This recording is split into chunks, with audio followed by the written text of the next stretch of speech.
हाय friends नमस्कार welcome back to my channel मु तपस्विनी मो चैनल को आपण मानक स्वागत। आज है आसन देखा आज आम द्वितीय ओषा भार आसी आम पु आनी टेरुआ शाढ़ी केते सुंदर है।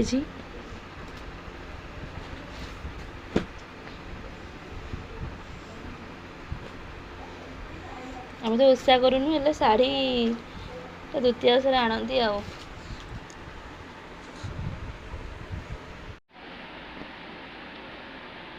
चूड़ा नड़िया आलू पियाज रसुण परिबा सबू एतिक आम घर भार आसी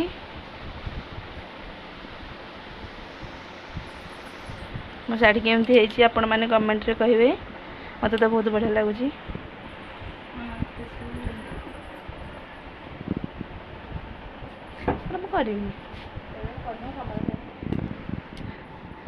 सब भार नहीं कि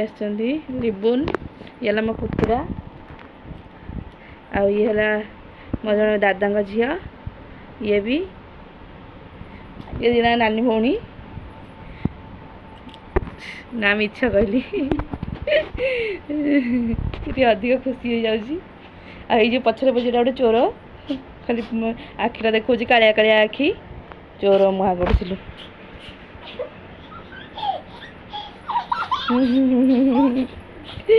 देखो कि खेल झी आ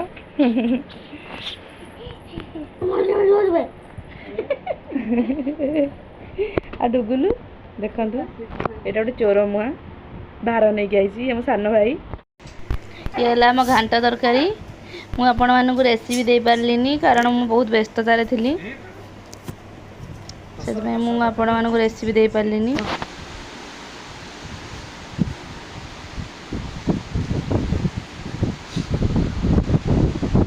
भल है ना नहीं हम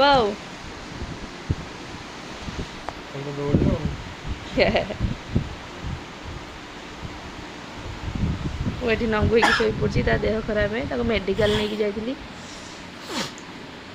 तार सब कौन गोटे उठी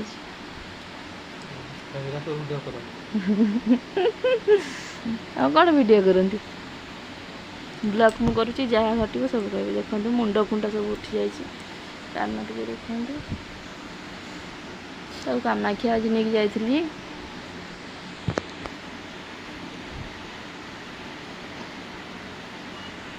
देखु मो बहुत देसी चिकेन पठे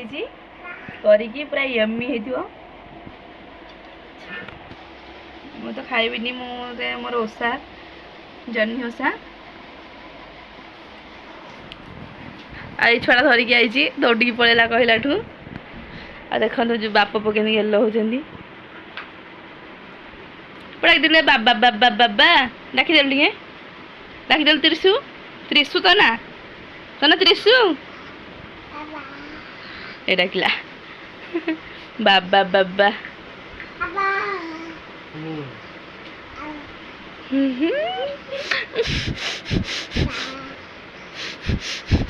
ये सो सो बोल रही सो सो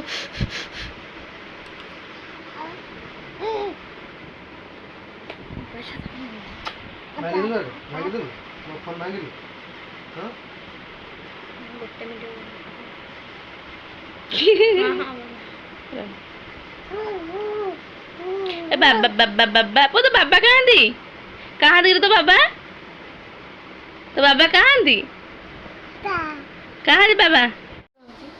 जदि आपण मानक मो वीडियो भल लगुच लाइक करेंगे शेयर करेंगे सब्सक्राइब करेंगे कमेंट करने जमार भी भूलिए। आज मु रोची आज है घांट तरकारी मो घांट तरकारी भी आप देखिले देसी चिकेन भी देखिले आउ से गोटे देसी चिकेन लाइक देवे।